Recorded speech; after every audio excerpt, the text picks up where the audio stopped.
Hi hello friends, இன்றைக்கி நம்ம எந்த படத்தை பற்றி பார்க்க போகிறோன்னா 2007 ரிலீஸ் ஆன டெட் சைலன்ஸ் அப்படின்ற படத்தை பற்றி தான் பார்க்க போகிறோம்.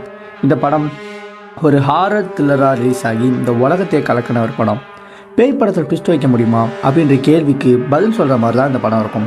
சரி, படத்தில் என்ன நடந்தாலும் கிளைமேக்ஸில் எல்லாம் சரியாயிடும் அப்படின்னு நினைக்கிற நேரத்தில் அங்கே ஒரு மிகப்பெரிய ட்விஸ்ட்டை கொண்டு வந்து வச்சுருப்பாங்க. சரி, படத்தோட கதை என்னன்னு பார்த்தீங்கன்னா, குழந்தைங்களுக்கு ரொம்ப பிடிச்ச பப்பட் ஷோ, அதாவது ஒரு பொம்மையை கையில் மாட்டிக்கிட்டு இவங்களோட வாய்ஸை வச்சு பேசுகிற மாதிரி செய்வாங்களே, அந்த பப்பட் ஷோ செய்கிற ஒரு பொம்பளை தன்னோட பப்பட் பொம்மைகளை செய்கிறதுக்காண்டி குழந்தைங்களை பயன்படுத்துவா. ஆமாங்க, குழந்தைங்களை ஒரு பொம்மையாக மாற்றி விளையாடுற ஒரு சைக்கோ த்ரில்லர் படமாக தான் டெட் சைலன்ஸ் பார்க்கப்படுது. படத்தோட டைரக்டர் ஜேம்ஸ் வான் இந்த படத்தோட டைட்டிலுக்கு ஏற்ற மாதிரி தான் இந்த படத்தை மூவ் பண்ணியிருப்பார். அதாவது சைலன்ஸ் தான் படத்தோட மிகப்பெரிய சவுண்ட் ட்ராக். சவுண்ட் இல்லாத அந்த நேரத்தில் திடீர்னு பயத்தை உருவாக்கும். கதையோட சென்டர்னு பார்த்தீங்கன்னா மர்மமான பொம்மை, பழமையான சாபம், அப்புறம் டெட் சைலன்ஸ்.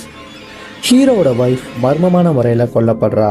அது எப்படின்னு ஹீரோ தேடி அவனோட சொந்த ஊருக்கே போகிறான்.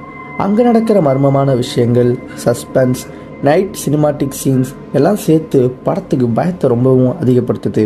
மொத்தத்தில் டெட் சைலன்ஸ் ஒரு வழக்கமான பேய் படம் மாதிரி இல்லாமல் அது பார்க்குறவங்களையும் அந்த படத்துக்குள்ளேயே கொண்டு போயிடும்.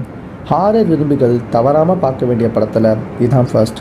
அதனால் ஃபர்ஸ்ட் இந்த படத்தை பார்க்காதவங்க போய் பாருங்கள். பார்த்துட்டு எப்படி இருந்துச்சுன்னு கமெண்ட் செக்ஷனில் வந்து சொல்லுங்கள்.